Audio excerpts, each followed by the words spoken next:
Assalamualaikum warahmatullahi wabarakatuh. Saya Alda Pratiwi dengan NIM 2004030088.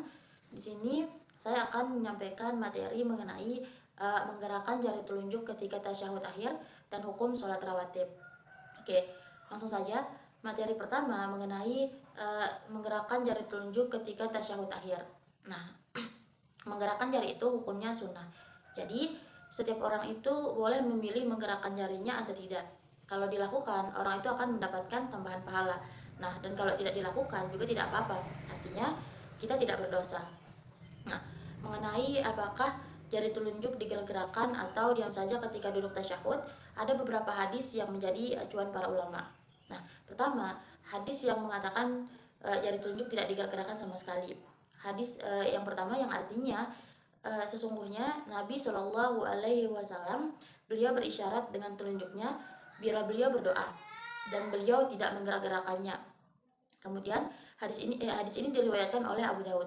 Nah, kemudian hadis yang kedua yang menyatakan bahwa jari telunjuk itu tidak digerak-gerakan adalah hadis yang artinya dari Ibnu Umar radhiyallahu anhu adalah beliau meletakkan tangan kanannya di atas lutut kanannya dan meletakkan tangan kirinya di atas lutut kirinya, dan beliau berisyarat dengan jarinya dan tidak menggerakkannya, dan beliau berkata sesungguhnya itu adalah penjaga dari syaitan. Dan beliau berkata adalah Rasulullah Shallallahu Alaihi Wasallam mengerjakannya.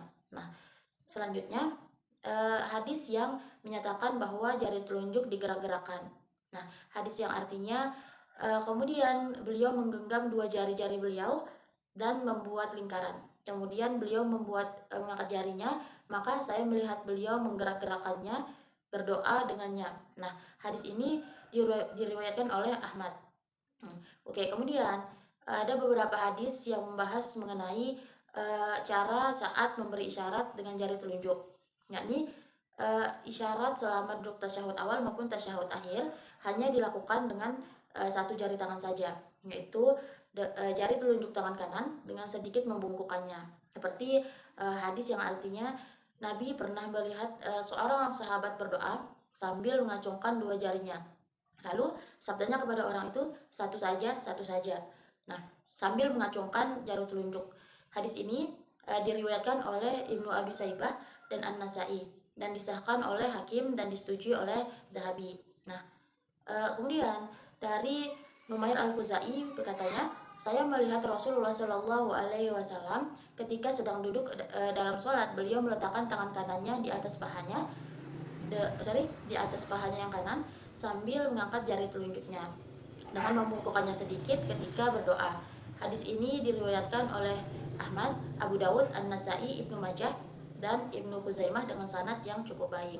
Nah, oke, selanjutnya tentang menggerakkan tangan ketika tasyahud ini ada beberapa pendapat.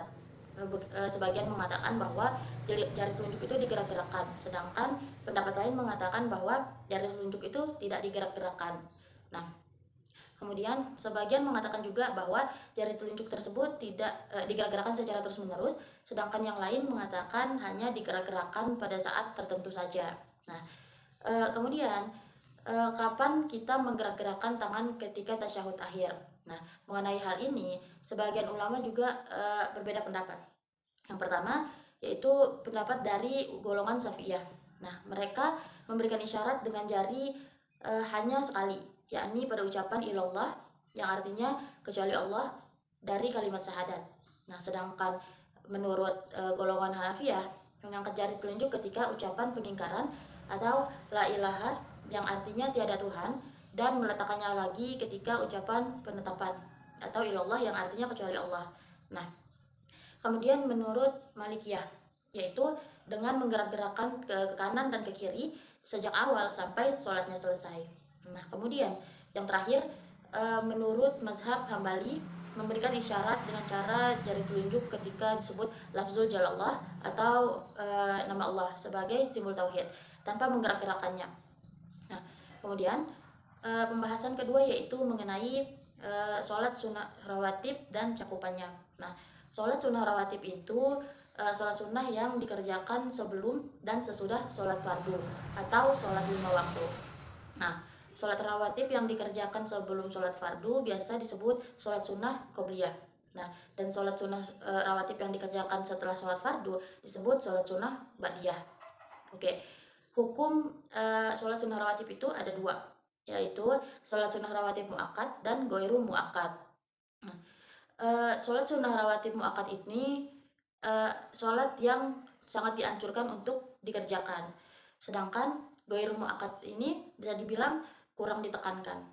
Nah, kemudian waktu dilaksanakan sholat sunnah ini dijelaskan dalam sebuah hadis yang artinya yaitu Ibnu Qudamah pernah berkata bahwa setiap sunnah rawatib qobliyah maka waktunya dimulai dari masuknya waktu sholat fardu hingga sholat fardu dikerjakan, dan sholat rawatib ba'diyah maka waktunya mulai dari selesai sholat fardu hingga berakhirnya waktu sholat fardu tersebut. Nah, kemudian keutamaan sholat sunnah rawatib sesuai dengan hadis. Nah, yang pertama ada hadis yang diriwayatkan oleh Aisyah radhiyallahu anha. Beliau meriwayatkan sebuah hadis tentang sholat sunnah rawatib sebelum atau qobliyah subuh, yang artinya dari Nabi Shallallahu Alaihi Wasallam, beliau bersabda, 2 rakaat sebelum subuh lebih baik dari dunia dan seisinya. Atau dalam riwayat lain, 2 rakaat sebelum subuh lebih aku cintai daripada dunia seisinya. Hadis riwayat Muslim nomor 275.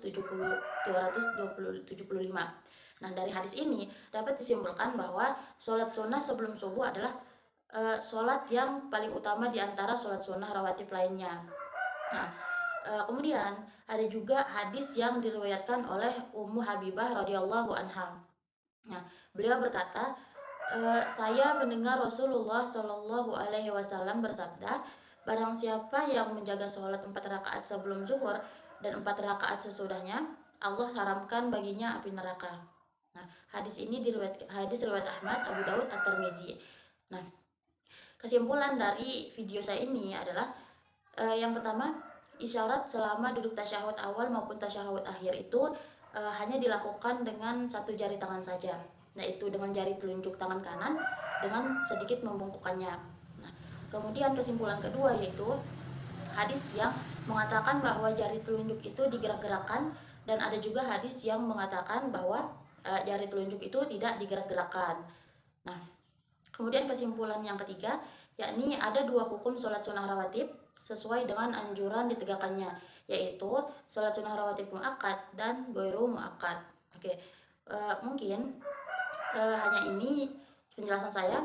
Semoga apa yang saya jelaskan bermanfaat bagi teman-teman semua. Akhirul kalam, wassalamualaikum warahmatullahi wabarakatuh.